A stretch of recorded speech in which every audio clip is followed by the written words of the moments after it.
Went ahead and moved my camera. Hopefully that's a little bit better view for you. I'm using a GoPro Hero 7 Black to record this, and it's a little awkward to do this turning with the camera in the way. So first thing I'm going to do now is I'm going to try and true up and make this plate round. Moving my tailstock, not moving my tailstock with anything spinning, and checking to make sure that I don't hit. In this case, I'm going to use my trusty 1/2" hole gouge. I recently sharpened it, and we'll true this up or make it round like it should be.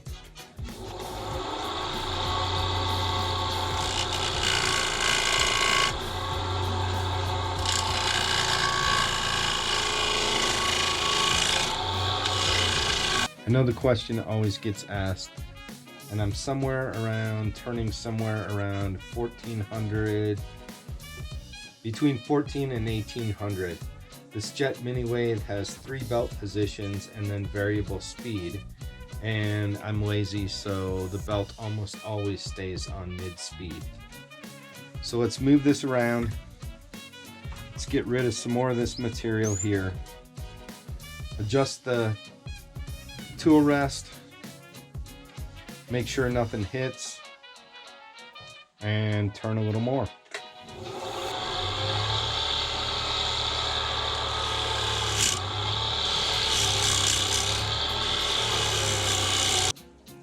I've been working on the shape of this plate. You don't need to see me turn. I know you already know how to.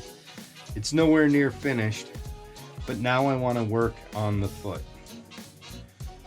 I'm going to move my tool rest yet again so that I can reach in here and set this foot up, or at least the height of the foot that I want.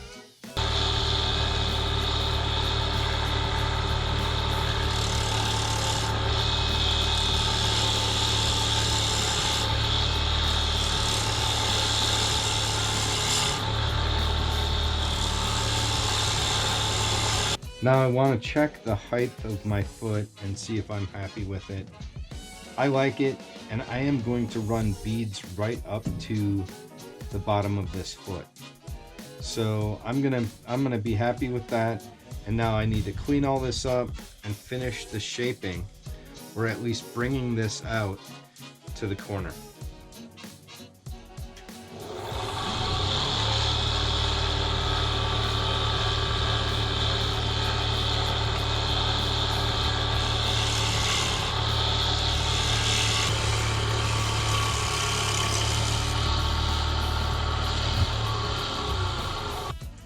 Now that's a reasonable shape there.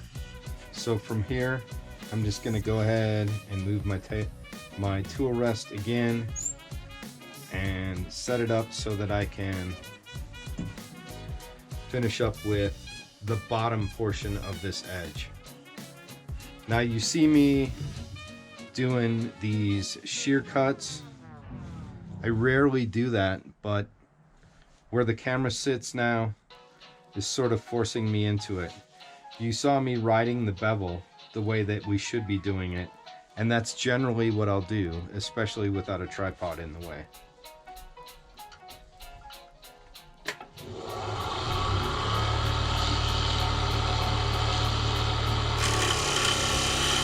Alright, the back of this plate is now turned. I'm going to turn my speed down all the way on the middle setting, which gives me somewhere around 1100. Way too fast to be sanding, but again, I'm too lazy to change the belt speed. I'm going to run through just 3 grits. I'm going to start with 100 and hit up some 150 and then 220. It's going to be quick too.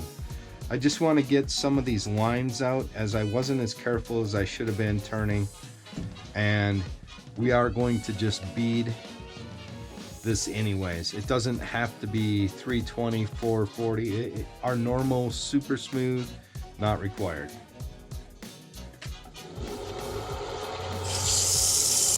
I've finished with all of the sanding on the bottom. I've done 100, 150, and 220.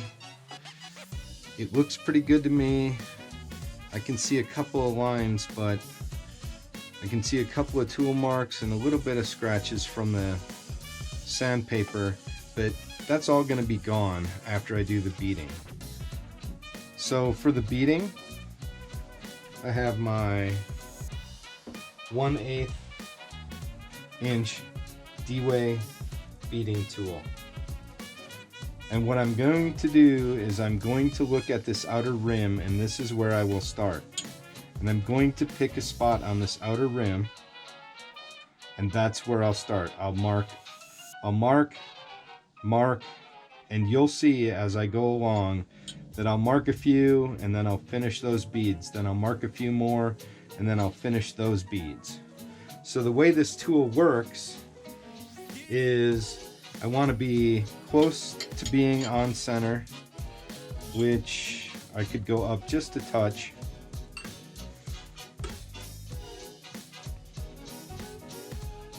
And I want to start with the tool angled down. I hope you can see that. And that's how I'll mark. And then I'll bring the tool up about halfway, maybe between my 45 and my 90, and I'll work the bead a little more and then almost level, and that's how I'm going to finish up the bead.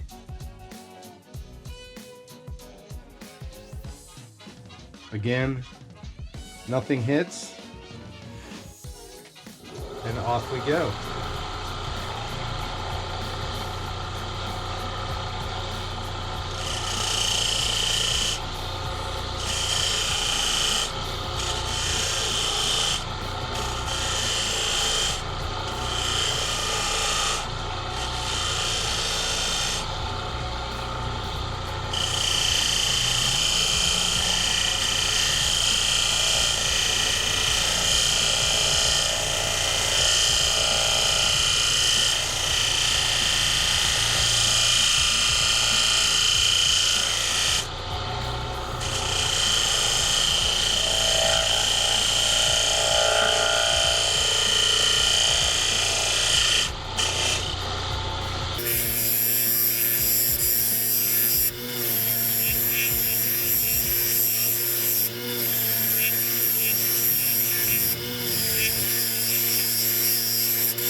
All right, as I get closer to the center, the tailstock starts to get in my way.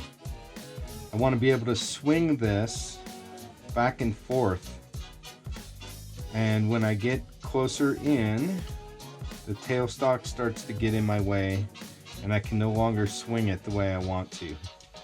So being this close in now, I'm not going to be putting a lot of pressure out here. I'm not worried about the plate coming loose at all. And I'm going to go ahead and remove the tailstock.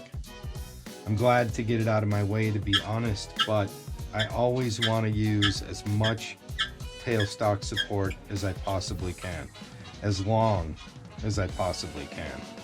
Now with that tailstock out of the way, I can reposition my tool rest and we can finish this up.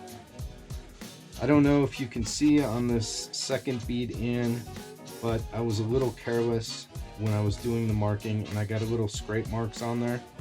It's not really a problem. It's going to go away as soon as I round over that bead. Speaking of that, tear out, if you're not careful, can be a problem. Keep this beading tool very sharp, and use light, nice cuts, and I haven't had a problem with it.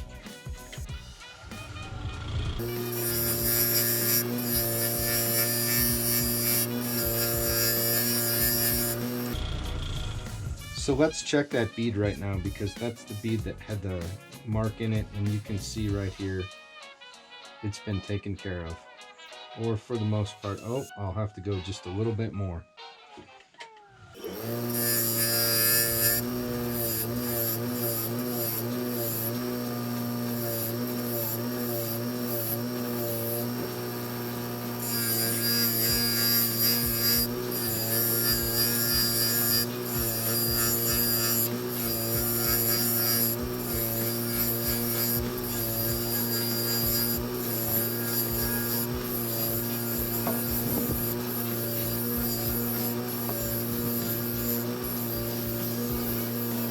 We're nearly done with the turning on the back side, but we need to burn all of these lines.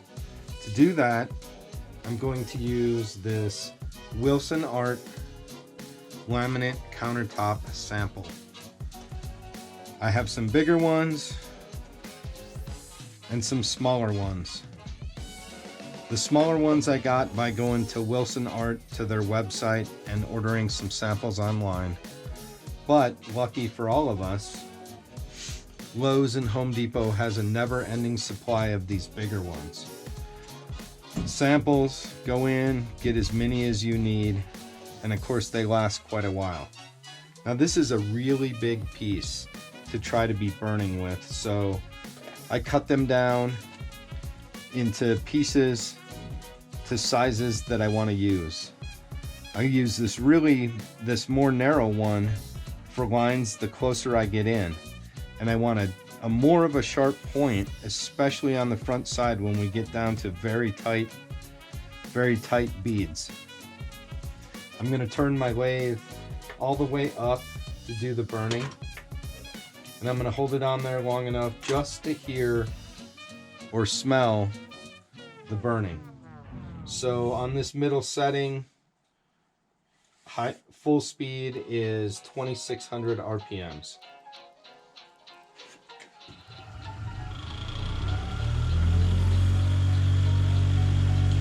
And then I'm just going to put it in the spot.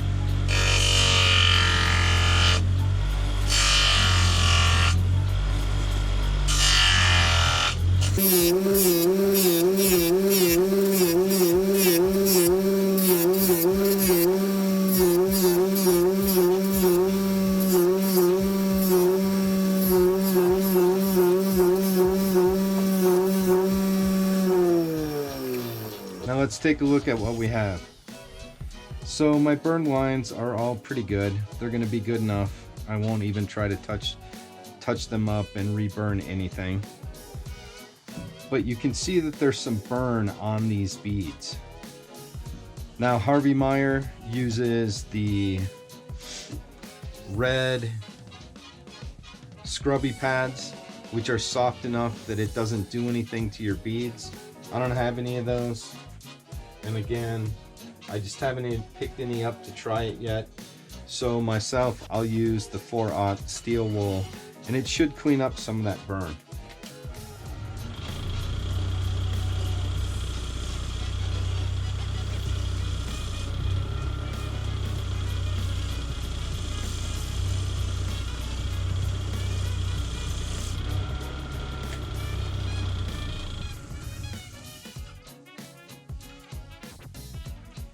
And there we go.